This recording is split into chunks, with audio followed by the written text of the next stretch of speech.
नमस्कार दोस्तों, एसएससी के मैथ को आसान बनाने के लिए आपके सामने एक बार हम फिर एक एडवांस मैथ की सीरीज लेकर आ गए हैं।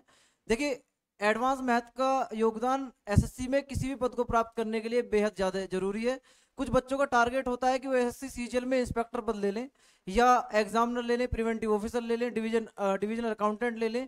ये भिन्न भिन्न पद का, यदि आपका सपोज करो एसएससी में जीएसटी इंस्पेक्टर बनने का पद है, वर्दी पहनने का आपका जुनून है, तो आप लोगों को दोस्तों वर्दी के साथ साथ जब आपका नंबर आ जाएगा तो लोकेशन भी चाहिए होगी। जैसे आप यदि नॉर्थ से हैं और आपकी नौकरी चेन्नई आ जाती है जीएसटी इंस्पेक्टर के पद में, तो आप वर्दी पहनकर दिखाएंगे किसे?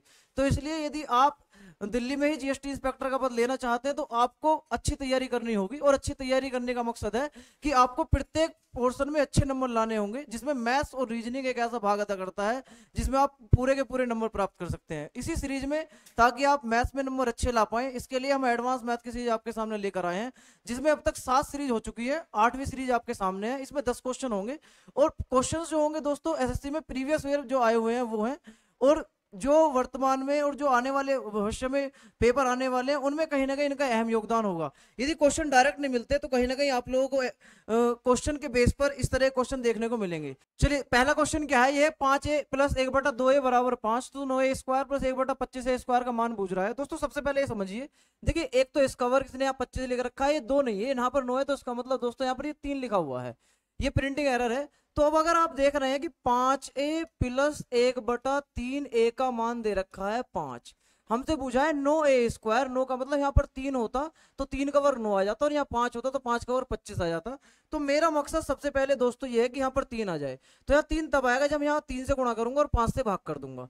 तो मैंने इस पूरे क्वेश्चन में 3/5 की गुणा लगा दी दोस्तों। यहाँ पर भी मैं 3/5 से गुणा लगाऊंगा तो यहाँ पर आपको देखने को मिलेगा इधर 3 आ गया, और यहाँ पर 5 से 5 कट जाएगा तो 3a मिलेगा, प्लस और 3 से 3 कट जाएगा तो 1/5a मिलेगा बराबर 3। और मुझे इसका स्क्वायर चाहिए तो मैं इसका स्क्वायर कर दूंगा, तो ये आएगा 3 3 9 a का वर्ग प्लस 1/5 5 25 a का वर्ग बराबर, इसका वर्ग करूंगा 3 का वर्ग माइनस 2 कर देते थे हम दोस्तों। लेकिन यहाँ पर 2 तब होता था जब यहाँ केवल x और 1/x होता था। यहाँ पर जो गुणांक है मुझे इसके साथ ये भी लिखने पड़ेंगे। कैसे?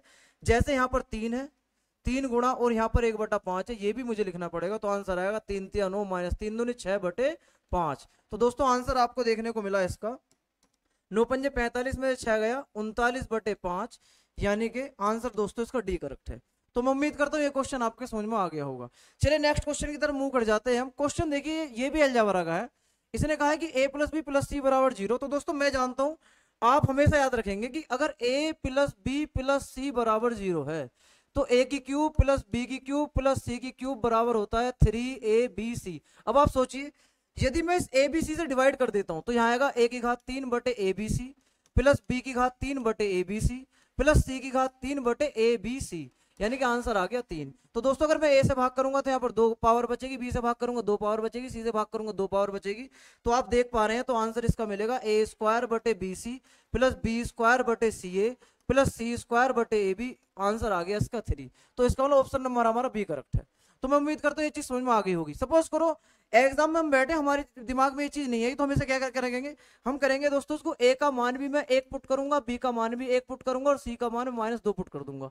बेनिफिट क्या है? तो अब अगर आप देख रहे हैं ए के स्थान पर 1, बी के स्थान पर 1 और सी के स्थान पर -2, तो आंसर आपको 0 देखने को मिल रहा है। तो यहाँ पर 0 ही है, तो इस वैल्यू को मैं यहाँ पुट करने वाला हूँ। कैसे? इनने कहा कि a स्क्वायर बटे B C plus B square बटे सी ए प्लस सी स्क्वायर बटे ए बी का मान बताना था। तो ए का मान मैंने क्या पुट करा है? 1। तो यहाँ आएगा 1 का वर्ग 1 बटे बी सी, यानी कि 1 की गुणा अगर -2 में करूंगा तो -2 मिलेगा, प्लस बी स्क्वायर का मतलब है दोस्तों 1 का स्क्वायर बटे सी ए, यानी कि -2 की 1 में लाऊंगा तो -2 प्लस सी स्क्वायर, यानी कि -2 का वर्ग करूंगा तो 4/a भी 1 एकम 1।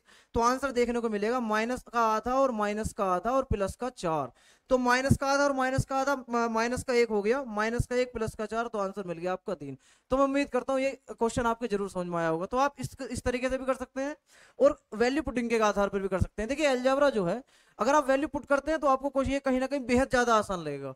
तो इसलिए आप कोशिश कीजिए कि वैल्यू पुटिंग से हमारा हो जाए, लेकिन साथ के साथ आपको ये फॉर्मूलाज भी याद हो दोस्तों। चलिए नेक्स्ट क्वेश्चन की तरफ मूव करते हैं।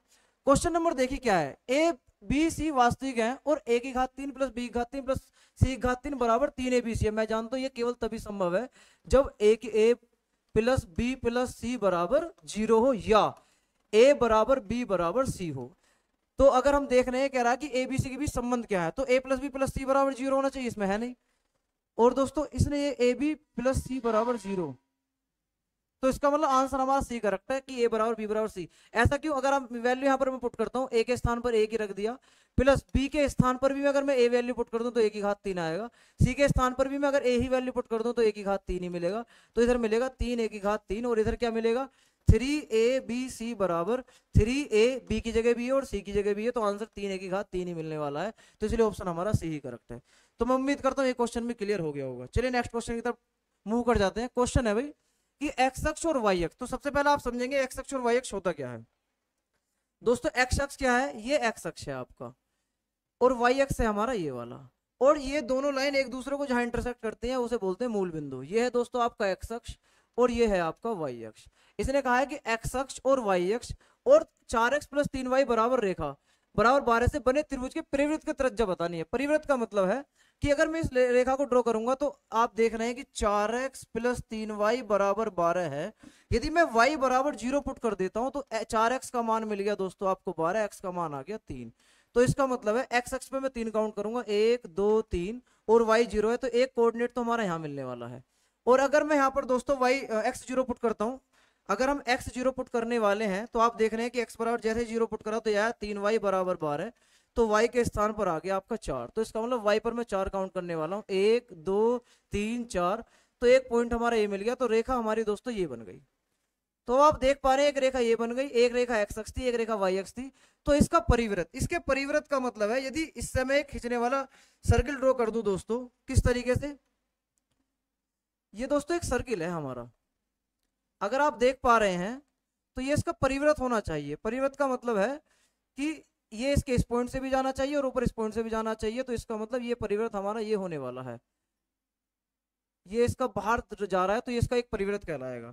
अब जब ये परिवृत्त है तो आप जानते हैं कि अगर कोई परिवृत्त है दोस्तों जिसमें ये एंगल 90 है तो ये व्यास कहलाता है आपका। तो अगर ये व्यास है तो यहाँ से यहाँ तक की लेंथ इसकी त्रिज्या कहलाएगी। अब आप सोचिए ये लेंथ थी 3, ये लेंथ थी इसकी 4, और हमने पाइथागोरस त्रिभुज इतनी बार पढ़ा है और पाइथागोरस ट्रिपलेट भी हमने इतनी बार पढ़े हैं। पाइथागोरस ट्रिपलेट क्या है?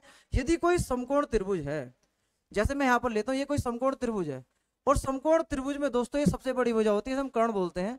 तो अगर ये 3 है ये 4 है तो इसकी लेंथ 5 होती है। ये फिक्स है। कैसे?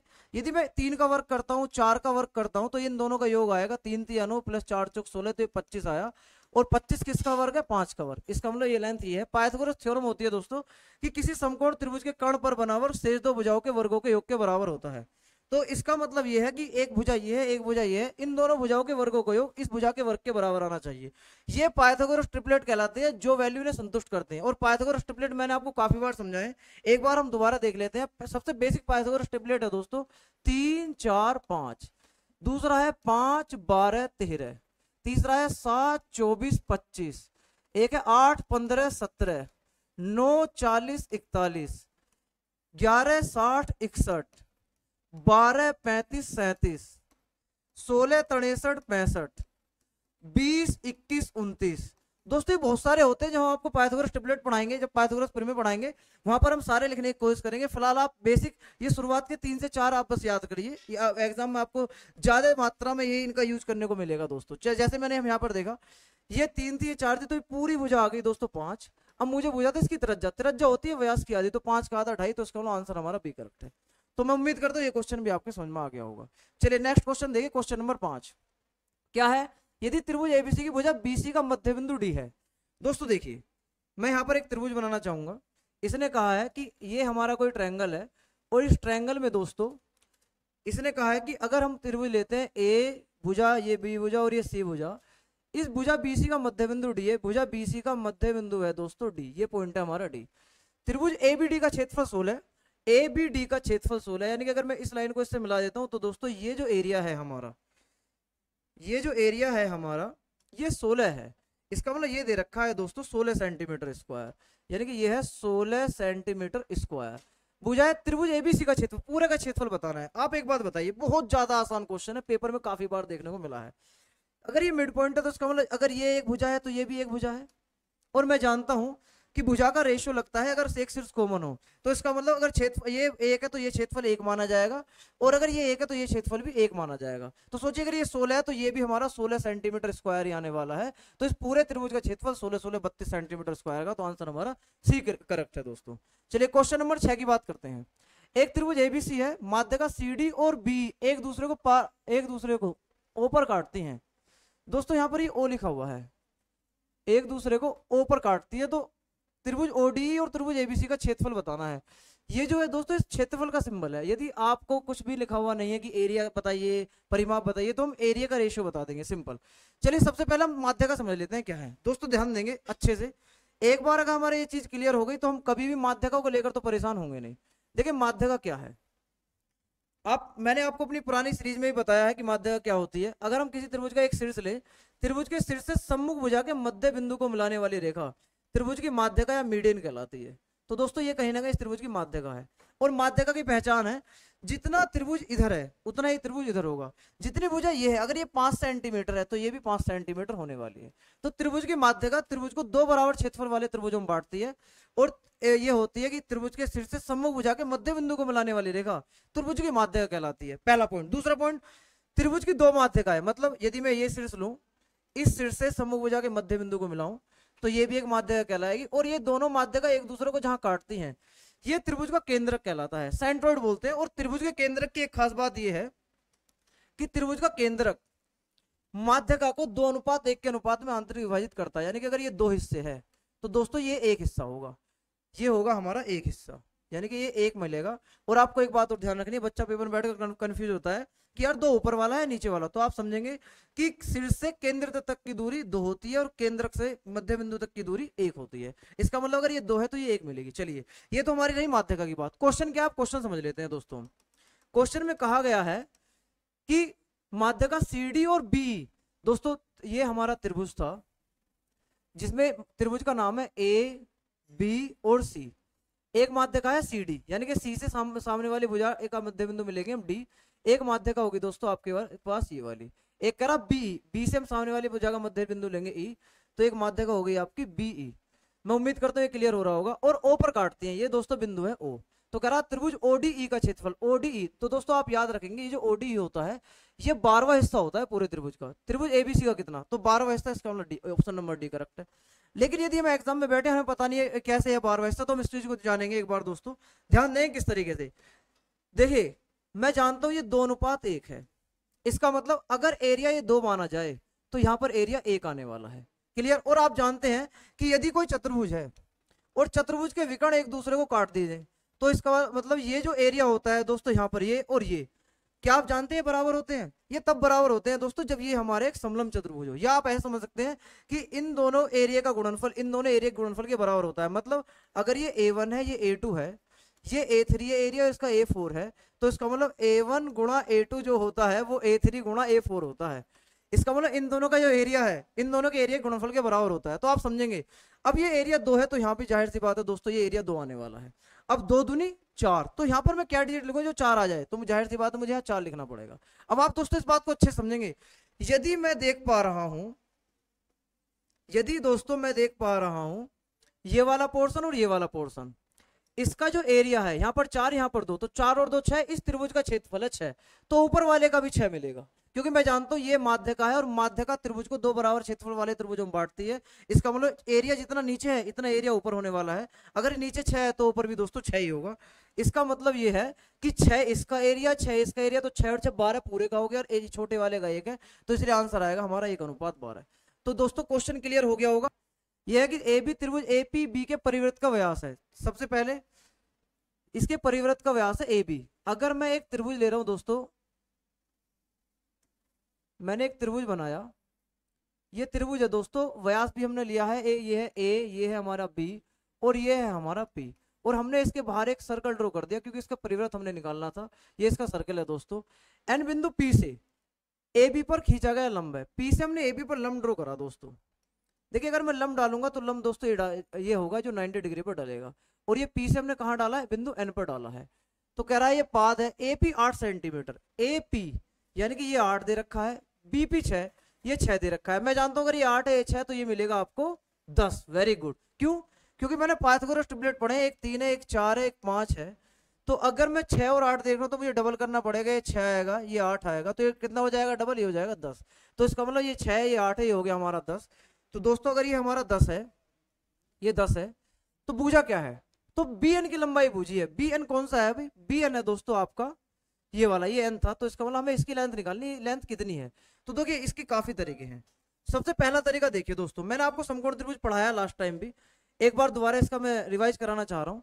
सपोज करो ये समकोण त्रिभुज है आपका, और ये समकोण त्रिभुज है। समकोण त्रिभुज में ए बी इसका कर्ण है और सी इसका समकोण वाला शीर्ष है। यहां से हमने इसके समभुजा पर लंब डाला है, लंब है आपका डी।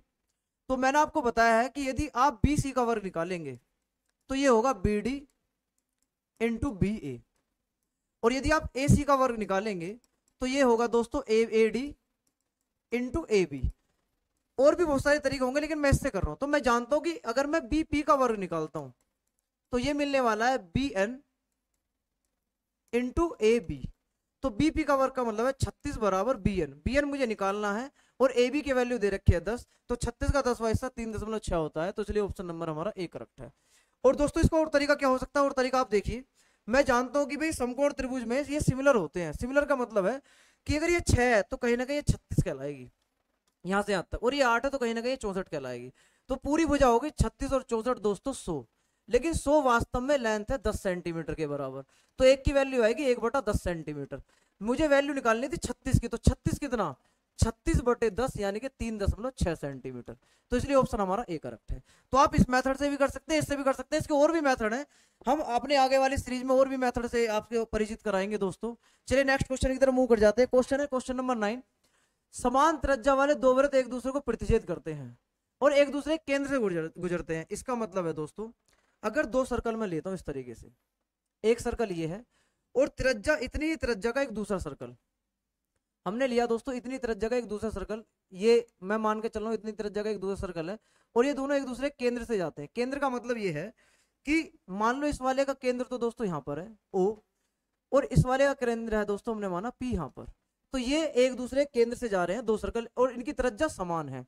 तो उभयनिष्ठ जीवा की लंबाई, उभयनिष्ठ जीवा का मतलब है दोस्तों कि अगर मैं यहां से एक लाइन निकालता हूं, यहां से मैंने एक लाइन ली और इस तरीके से इसको यहां मिला दिया दोस्तों, ये एक लाइन है, तो ये उभयनिष्ठ लाइन है दोस्तों।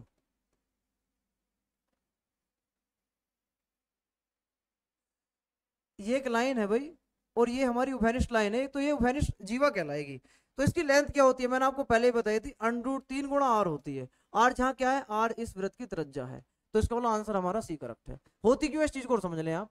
यदि ये आर है तो ये भी आर है क्योंकि ये भी त्रिज्या है, और ये भी आर है ये भी त्रिज्या है, तो कहीं ना कहीं ये एक समबाहु त्रिभुज है।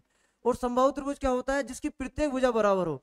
तो ये एक समबाहु त्रिभुज है और ये समबाहु त्रिभुज की ऊंचाई है। और दोस्तों मैं जानता हूं ऊंचाई होती है समबाहु त्रिभुज की √3/2 ए का यहाँ मतलब आर है। तो इसका मतलब आधी तो √3/2 आर, अगर मैं मुझे पूरी निकालनी है तो मैं वो डबल कर दूंगा, तो आंसर आएगा √3 आर। तो इसलिए ऑप्शन हमारा सी करेक्ट है। क्वेश्चन नंबर 10 की तरफ मूव कर जाते हैं। क्या है कि त्रिभुज एबीसी के एंगल ए का द्विभाजक बीसी को डी पर, देखिए सबसे पहले आप त्रिभुज समझिए कौन सा है ये दोस्तों। हमने एक त्रिभुज बनाया और इस त्रिभुज में ये ए बिंदु है, ये बिंदु बी है और ये बिंदु सी है। इसने कहा है कि एंगल ए का द्विभाजक, देखिए एंगल ए का द्विभाजक, एंगल का द्विभाजक का मतलब क्या है, किसी भी कोण को दो भागों में बांटने वाली रेखा, दो बराबर भागों में बांटने वाली रेखा। अगर ये एंगल इधर 30 है तो इधर भी 30 ही होगा, अगर इधर 40 है तो इधर भी 40 ही होगा। तो यदि कोई एंगल द्विभाजक, एंगल बाइसेक्टर सामने वाली भुजा को डी बिंदु पर काटता है, तो इसमें एंगल बाइसेक्टर थ्योरम लिखती है। क्या होती है दोस्तों, इन दोनों भुजा का रेशियो, यानी कि ए बी बटे ए सी, इन दोनों भुजा का रेशियो सामने वाली भुजा के रेशियो के बराबर होता है, बी डी बटे डी सी।